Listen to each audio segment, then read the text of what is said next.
नमस्कार, मैं the world education research से और आज हमारे सामने यानी हमारे साथ डॉक्टर मिथिलेश चौबे सर हैं और इनका आज हार्दिक अभिनंदन और स्वागत है इलेक्ट्रो होम्योपैथ के क्लास में। तो आज हम सर से जानना चाहते हैं या हमारे छात्रों को सर आप बताएं कि गठिया यानी गाउट जो बीमारी है वो कैसे होता है। बहुत बहुत धन्यवाद आपके सभी छात्रों को और जो भी इलेक्ट्रो होम्योपैथिक का जो क्लास देखते हैं उन सभी लोगों को हार्दिक अभिनंदन स्वागत। और इन्हीं के साथ मैं आप सबको बताना चाहता हूं कि गाउट गाठिया गाउट इंग्लिश में गाउट, हिंदी में गाठिया, यह एक ऐसी बीमारी है जिससे काफी लोग ग्रसित हैं और पीड़ित होने के चलते बहुत सारे जगह भिन्न भिन्न प्रकार की जेली, लोशन, टेबलेट्स और बहुत सारी जो है केमिकल युक्त दवा खा करके परेशान हैं और बीमारी से उनको जिस तरीके की राहत मिलनी चाहिए वो नहीं मिल पाती है। तो शायद इसी से संबंधित आपने प्रश्न किया है। बिल्कुल सर। तो मैं आपको बताऊंगा आपका प्रश्न क्या है। गठिया जो बीमारी है वो कैसे होता है, किन लोगों को होता है। देखिए, गाठिया नाम की जो बीमारी होती है इसका कारण अनेक है, लेकिन मुख्य रूप से जो है इसको देखा गया है कि अगर शरीर में अधिक भार हो गया और उसका इस्तेमाल जब शरीर में अधिक भार हो जाने के बाद में क्या होता है, दबाव पड़ता है जोड़ों पर, ठेहुना पर, तो खास करके ज्वाइंट पे जो है आपके ठेहुन पर ज्वाइंट में सूजन आ जाती है और वहां क्या है कि जो जेली है वो सही तरीके से पहुंच नहीं पाता है, नसें सूखने लगती हैं। तो ये बहुत सारा कारण है, ठीक है। साथ ही साथ इतना ही नहीं, इन्फेक्शन के चलते होता है, वायरस के चलते भी होती है, हड्डियों में जो है कैल्शियम की कमी हो जाती है, इसके चलते भी जो है वो होता है। एक दो कारण रहे तो हम बताएं, और इसका प्रकार भी एक आध तो नहीं, जेनेटिक भी ये प्रॉब्लम है, आनुवांशिक भी होता है।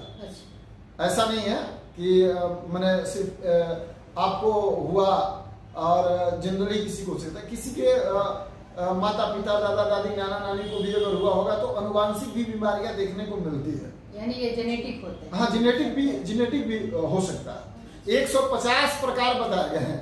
अच्छा। मतलब और भिन्न भिन्न तरीके से। अब रह गया सवाल कि अब क्या बताया मैंने कि हो सकता है कि कैल्शियम का ह्रास हो या हो सकता है कि कैल्शियम का अत्यधिक मात्रा में जमा हो। दोनों कंडीशन है, ऋणात्मक और धनात्मक। धनात्मक क्या हो गया, धनात्मक हो गया कि अत्यधिक मात्रा में जमा होना, ये क्या हुआ, धनात्मक हो गया। और ऋणात्मक क्या हुआ, संपूर्ण विकसित नहीं होना, मतलब जो पूर्ण रूप से विकास होना चाहिए वो विकास नहीं हो पाया, यानी जितनी मात्रा होनी चाहिए उतनी मात्रा से कम होती है।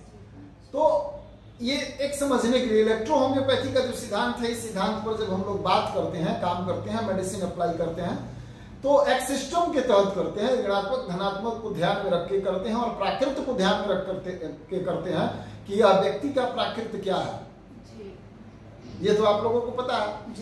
तो अब ये मैंने बता दिया आपको कि अब किसी भी उम्र, जैसे नियमता तो इसका उम्र एक निर्धारित है कि 40 साल के बाद के लोगों को ही ज्यादातर यह बीमारी देखने को मिली है, लेकिन जरूरी नहीं है। जोड़ों में सूजन, कड़कड़ाहट करना, दर्द करना, ये जो है गाठिया का मुख्य लक्षण है। हल्का हल्का फीवर टाइप का आना, मिजाज थका थका रहना, इसमें ये गाठिया का एक लक्षण है। और दर्द से जो मरीज है काफी परेशान रहता है, उसको उठने बैठने चलने में भी प्रॉब्लम होती है, उठता है, बैठता है, चलता है, इसमें प्रॉब्लम है। पेशेंट बाप बाप माई माई करता है, ऐसे उठने बैठने में भी, चलने में।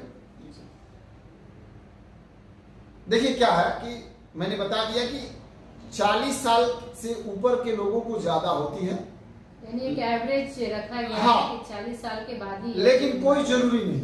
अच्छा, कम उम्र के लोगों को भी यह बीमारी हो सकती है चूंकि एकाध कारण नहीं है, मुख्य रूप से चयापचय क्रिया की समस्या है, माने खान पान बढ़िया जो है नहीं है, उसकी लसिक संस्थान में प्रॉब्लम है। अब लसिक संस्थान में प्रॉब्लम होने का मतलब है मेटाबॉलिज्म सिस्टम जब आपका अनबैलेंस है, अनकंट्रोल है, इन्फेक्टेड है, किसी भी प्रकार की वायरस इन्फेक्शन या जीवाणु प्रवेश किए हुए हैं, तो समस्या हो सकती है, इसमें कोई दो मत नहीं है। तो हम लोग मुख्य रूप से जो है यह आपका कॉन्स्टिपेशन का समस्या रहता है, आपको जो है मुख्य रूप से हम लोग जो अभी तक अपने प्रैक्टिस में औषधि का जो इस्तेमाल करते हैं, तो एक सिस्टम के तहत करते हैं कि हम लोग क्या करते हैं कि लसिका संस्थान को शोध देते हैं। क्या करते हैं?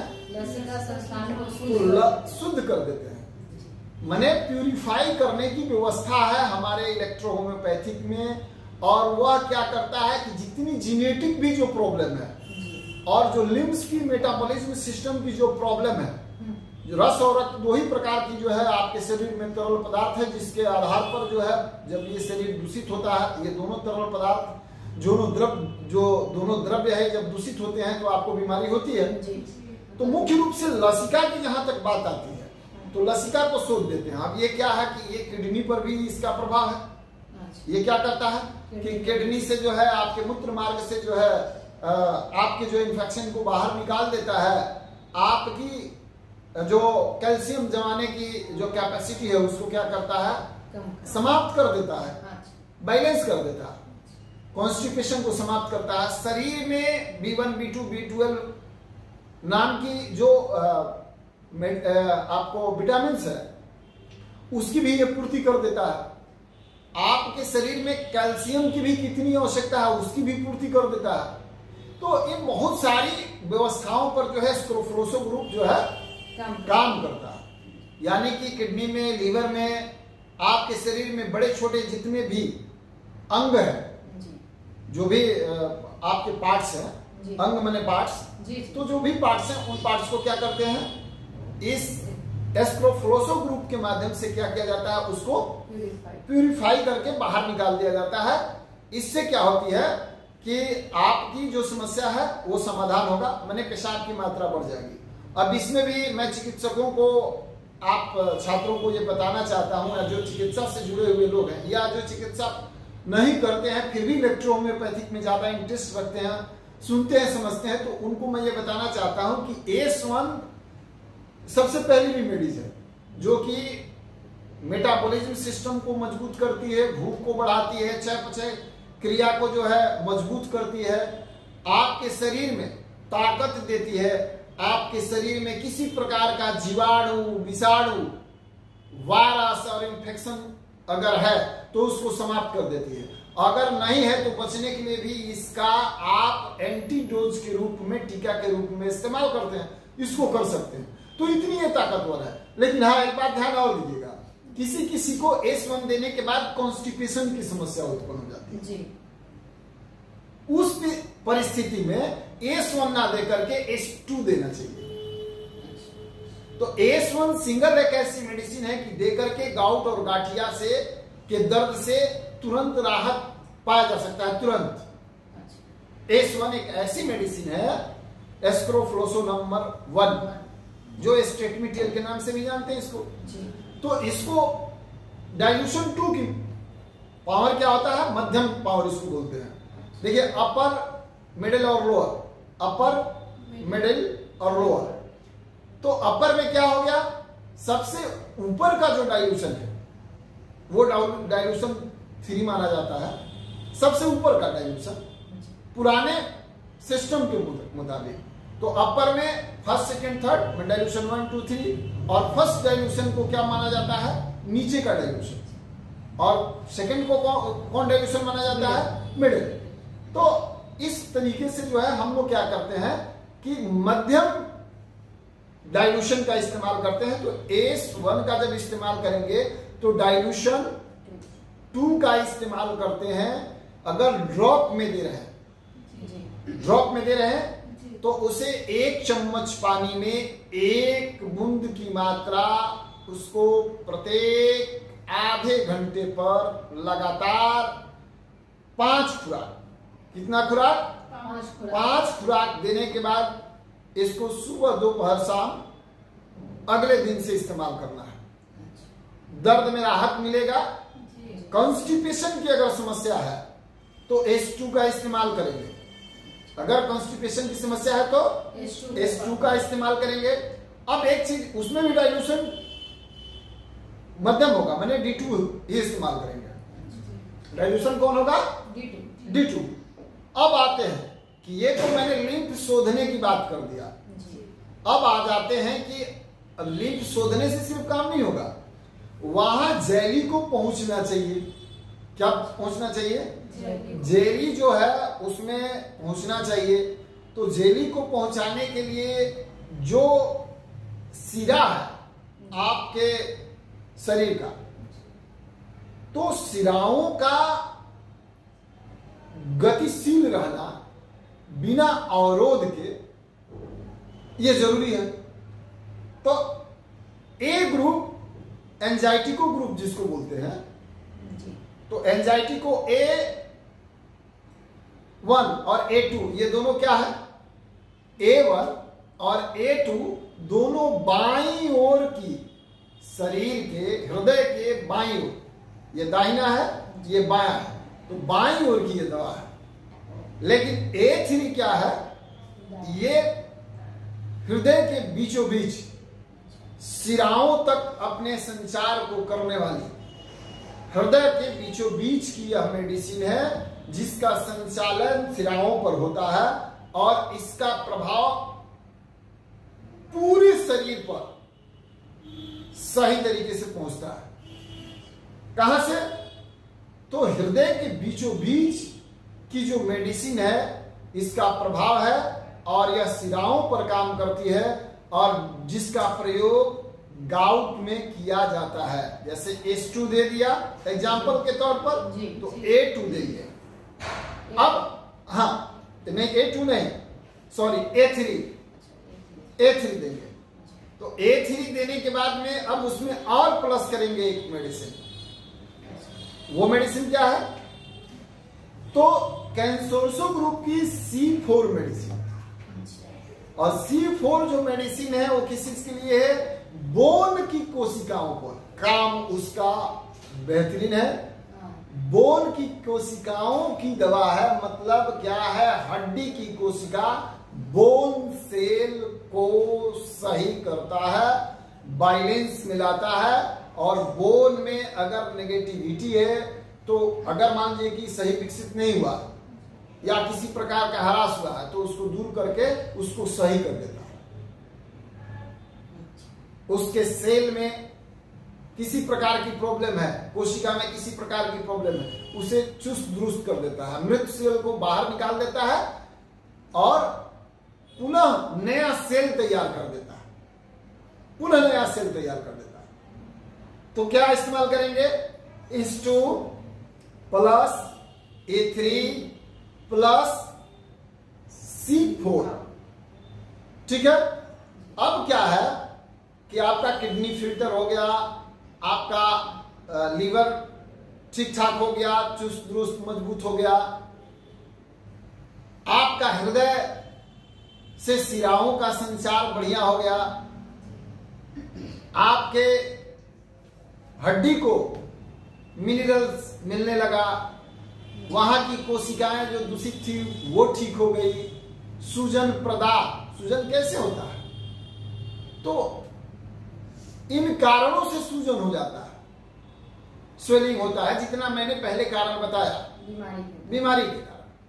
तो जब मृत सेल हो जाएंगे तो उन सारे व्यवस्थाओं अव्यवस्थाओं को सुव्यवस्थित करेगा और जो आपके शरीर के डैमेज सेल हैं, डेड सेल, उनको बाहर निकालेगा और आप की बीमारी को जो है दूर करके आपको स्वास्थ्य प्रदान करेगा। यानी कि आपकी जो दर्द की समस्या है उसको भी समाप्त करेगा और जो जो आपके ज्वाइंट में, ये कोई जरूरी नहीं है कि मतलब बीच के ठेहुना में ही जोड़ का दर्द होता है तो आपको गाउट है।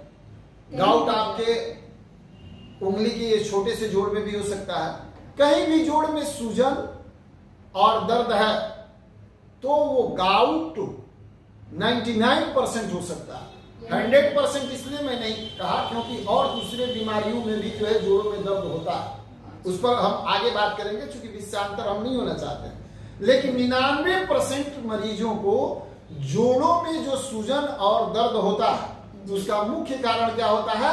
गाउट होता है, गाठिया होती है। तो गाठिया होती है। अब इतना ही नहीं, इलेक्ट्रो होम्योपैथिक में बिजली की व्यवस्था की गई है। बिजली में धनात्मक और ऋणात्मक की जैसे ही मैंने बात किया, तो धनात्मक क्या है और ऋणात्मक क्या है इसको समझना। जैसे आरई क्या है तो धनात्मक हो गया, जीई क्या है तो ऋणात्मक हो गया, धनात्मक क्या हो गया? आरई।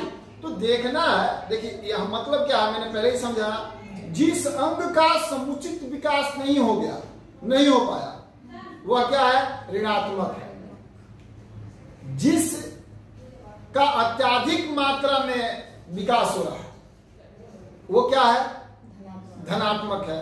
इस चीज को देखते हुए आरई और जीई, ऐसे जीई का इस्तेमाल और आरई का इस्तेमाल देख करके करना चाहिए कि वहां की स्थिति क्या है। फिर भी अगर ना समझ में आए तो जीई पहले इस्तेमाल करें और जीई इस्तेमाल करने के बाद जब जीई आपने इस्तेमाल कर लिया, देखें कि अगर प्रतिक्रिया सही नहीं है तो आप आरई, या आरई अगर पहले आपने, मैंने रेड इलेक्ट्रिसिटी, अगर आरई आपने इस्तेमाल किया है उससे आपको लाभ नहीं हो रहा है तो आप जीई का इस्तेमाल कर सकते हैं, ग्रीन इलेक्ट्रिसिटी का। उसको लोशन के रूप में इस्तेमाल करिए, आप लगाने के लिए इस्तेमाल करिए। जरूरत पड़े तो आप इलेक्ट्रिसिटी को खाया भी जाता है, खिला भी सकते हैं, इसमें कोई दो मत नहीं है। उसका अलग से आप एक में मिक्स ना करके उसका अलग से आप एक डोज आधे घंटे के बाद दे सकती हैं। जैसे जो मैंने आपको मिक्सचर बताया, उस मिक्सचर को जो है आपने एक बार दे दिया, उसके आधे घंटे के बाद में इसका इस्तेमाल कराइए। साथ में भी करा सकते हैं, इसमें कोई दो मत नहीं है। लेकिन दवाओं को अलग अलग देने से इससे क्या होगा कि दवाओं को काम करने की जो अभी शक्ति होगी वो बढ़ जाएगी और कंफ्यूजन जो आपके मन में है वो कंफ्यूजन भी नहीं रहेगा। तो ये बात है, मैंने अपने प्रैक्टिस और में यह प्रैक्टिकल करके देखा है और गाउट से लोगों को लाभ मिलता है। तत्काल रिलीफ के लिए बहुत सारे लोगों को ये होता है कि तत्काल अभी दिया तो अभी, तो इसमें इंजेक्शन की भी व्यवस्था है और 18 नंबर की जो इंजेक्शन है इसमें लगाई जाती है, इंजेक्शन नंबर 18। तो याद रखेंगे कि इलेक्ट्रो होम्योपैथिक में इंजेक्शन नंबर 18, और इंजेक्शन के बारे में तो आपको बताया गया है कि आप उसको चमड़े के नीचे दे सकते हैं या इंटरमस्कुलर में भी इसको दे सकते हैं। तो हाँ, इसको, और उसका 1 सीसी इसका जो है मात्रा होती है, या ml में नहीं जाता है, सीसी के मात्रा में इसका इस्तेमाल किया जाता है। 1 सीसी चमड़े में दिया जाता है या मांस में इसका इस्तेमाल किया जाता है। आप दीजिए, आपको लाभ होगा अगर आप चिकित्सक हैं तो। अगर आप चिकित्सक नहीं है, कोई साधारण व्यक्ति इस वीडियो को देख करके इलेक्ट्रो होम्योपैथिक का दवा आप इस्तेमाल कर रहे हैं तो आप इस दवा को इस्तेमाल करिए, इंजेक्शन के चक्कर में ना पड़े, बिजली वगैरह ले लें, बिजली का विधिवत सेवन करें, मालिश करें, जहां जहां ज्वाइंट पर प्रॉब्लम है वहां जो है ऊपर में मसाज, हाँ थोड़ा सा मसाज नहीं करना है, थोड़ा सा लगा दें, थोड़ा सा लगाना है। मसाज ये नहीं है कि पूरा तेल जैसा मालिश कर रहे हैं, आपको तुरंत रिलीफ मिलेगा, इसमें कोई दो मत नहीं है। और जब आप इलेक्ट्रो होम्योपैथिक की जो यह जितनी बताई हुई मेडिसिन है इसका इस्तेमाल कर रहे हैं, आपको निश्चित तौर पर लाभ होगा। अगर आपको लाभ नहीं हो रहा है तो मैं उन लोगों के लिए यह बात कर रहा हूं जो इलेक्ट्रो होम्योपैथिक के बारे में नहीं जानते हैं, उसके मेडिसिन के बारे में नहीं जानते हैं, या डॉक्टर नहीं है, प्रैक्टिशनर नहीं है, कुशल चिकित्सक इलेक्ट्रो होम्योपैथ के नहीं है। उन लोगों को मैं यह कहना चाहूंगा कि कुशल चिकित्सक के पास जो इलेक्ट्रो होम्योपैथिक की प्रैक्टिस करते हैं उनके पास पहुंचे और अपनी बात को रखें और अपनी समस्या को रख करके और तब वहां से उचित सलाह लेकर के इस दवा का इस्तेमाल करें। आप स्वस्थ हो जाइएगा, आपको किसी प्रकार की कोई प्रॉब्लम नहीं है। बहुत सारे पैथियों में यह भी कहा गया है कि गाठिया, गाउट जो है कभी ठीक होने वाली बीमारी नहीं है, लेकिन घबराए नहीं, इलेक्ट्रो होम्योपैथिक में इसे भी ठीक करने की बढ़िया और रामबाण इलाज के रूप में हम लोगों ने इस्तेमाल किया है और लोगों को राहत दिया है। बहुत सारे हजारों हजार मरीज को मैंने ठीक किया है इस इलेक्ट्रो होम्योपैथी की इन्हीं सब मेडिसिन को दे करके। और आशा करता हूं कि आप भी सही तरीके से अगर इस्तेमाल करेंगे तो आप भी लोगों को ठीक कर पाएंगे। और जो हमारे इस वीडियो को देखते हैं वो भी अगर दवा को सही तरीके से इस्तेमाल करेंगे तो वह भी स्वस्थ होंगे। देख यानी यह जो बीमारी है वो परमानेंट ठीक हो जाएगा। हाँ, ठीक हो जाएगा, क्योंकि बहुत सारे हाँ पुराना बीमारी ठीक हो जाएगा। अब एक चीज और बता देना चाहते हैं कि गरिष्ठ भोजन ध्यान रखें कि गरिष्ठ भोजन ना करें, भरपूर मात्रा में यह ध्यान रखें कि पौष्टिक आहार का सेवन करें। पौष्टिक आहार का सेवन करें, आसानी से पचने वाला भोजन खाएं, थोड़ा सा योगासन और प्राणायाम करें। योगासन और प्राणायाम मानसिक संतुलन को भी बरकरार रखें। बहुत ज्यादा हेडेक, सोचना, चिंता करना, इसको भी त्याग दें। इसलिए त्यागें क्योंकि आपके हाथ में कुछ नहीं है। सब ही नचावत राम गोसाई, बड़े बड़े धर्मात्मा महात्मा विद्वान लिख करके गए हैं। आपके भी जीवन में अनेकों बार ऐसी घटनाएं घटी होगी कि आप सोचते कुछ और है, होता कुछ और है। और प्रत्येक व्यक्ति प्रत्येक दिन कुछ नया सोचता है और कुछ कर गुजरना चाहता है, होता नहीं है। सोच लेने से सिर्फ नहीं होता। तो एक सिस्टम है, इसलिए आप घबराए नहीं, कर्म करें, सादगी भरी भोजन, आसानी से पचने वाला भोजन आहार लें। दूसरा नंबर चीज, अगर आपको पेट में पथरी हो, जैसे किडनी में पथरी हो, उस कंडीशन में भी आप इस औषधि का, जो मैंने औषधि बताया, इस्तेमाल करें। और पथरी भी आपका टूट के गल के बाहर निकल जाएगा और जो उसके माध्यम से प्रॉब्लम क्रिएट हो रहा है वो भी ठीक हो जाएगी। आपके किडनी को भी आप फिल्टर कर देगा। क्या ये गॉल ब्लैडर के भी पथरी पे काम करती है सर? निश्चित तौर पर अगर गॉल ब्लैडर की भी पथरी होगी उस पर भी यह काम करेगा, लेकिन उसके लिए थोड़ा सा औषधि और बढ़ाने पड़ेंगे और अलग औषधि को लेकर के आना पड़ेगा। क्योंकि मैंने क्या कहा, धनात्मक और ऋणात्मक। तो किससे जो है कैल्शियम बनेगा और किससे कैल्शियम टूटेगा। नहीं बनेगा, नहीं टूटेगा। कहाँ कैल्शियम की जरूरत है और कहाँ कैल्शियम की जरूरत नहीं, तो इस पर हम आगे बात करेंगे। मैंने ये बताने का एक प्रयास किया कि उससे संबंधित अगर कोई प्रॉब्लम है तो आप उसका जब इस्तेमाल करेंगे तो स्वाभाविक बात है कि मरीज ठीक होगा। सर एक हमारा और प्रश्न है, हाँ। जो गठिया जो दवा है वो क्या गर्भवती महिला खा सकती है? हाँ, गर्भवती महिला खा सकती है। अच्छा, किसी प्रकार का कोई साइड इफेक्ट? कोई साइड इफेक्ट नहीं है। गर्भवती महिला खा सकती हैं। इसको खा करके आप चल सकते हैं, इसको खा करके आप सो सकते हैं, इसको खा करके आप ड्राइव कर सकते हैं। किसी प्रकार का कोई दुष्परिणाम नहीं है इसका, और हर व्यक्ति इसका इस्तेमाल कर सकता है। जिस व्यक्ति को गाठिया के चलते, जिस व्यक्ति को गाठिया के चलते मोतियाबिंद हो गया हो, गाठिया भी है और मोतियाबिंद भी है, तो उस स्थिति में ध्यान रखना है S12 का इस्तेमाल करना है। क्या करना है? S12 का इस्तेमाल करना है। जिस व्यक्ति को गाठिया है उस व्यक्ति को मोतियाबिंद से मुक्ति पाने के लिए, मोतियाबिंद ठीक करने के लिए S12 औषधि का इस्तेमाल करना है। यानी यह बीमारी से और भी ऑर्गन पे जो है इसका इफेक्ट पड़ता है। जैसे गठिया जो बीमारी है, ऑर्गन पे तो बताया ना, तो ऑर्गन पर इफेक्ट नहीं पड़ता तो मैं कैसे कहता कि गाठिया से मोतियाबिंद अगर हो गया है। गाठिया का प्रभाव आपके शरीर पर है और कितने शरीर के ऐसे अवगुण हैं जी, कितने ऐसे दोष हैं, कितने अंग का जिसके माध्यम से आपके शरीर में, आपके जोड़ों में दर्द होता है। गाउट, गाठिया जिसको आप बोल रही हैं, वो बीमारी होती है। तो इसका तो कई एक अंगों का दुष्परिणाम, परिणाम नहीं दुष्परिणाम, अनबाइलेंस होना, बीमार होना, उसके कारण ही गांठिया उत्पन्न होता है। तो जब इसका इलाज आप करते हैं तो कई एक प्रकार की समस्या का समाधान हो जाता है। इससे मतलब इसको जो है हम लोग नजरअंदाज नहीं कर सकते, इससे हम लोग पीछा नहीं छुड़ा सकते। और यह कहते हुए गर्व महसूस हो रहा है कि इलेक्ट्रो होम्योपैथिक की औषधि जो है ये लसिका तंत्र की शोधन की सिर्फ दवा नहीं है, रस और रक्त दोनों को शोधन करती है, सिर्फ शोध की नहीं छोड़ देती है।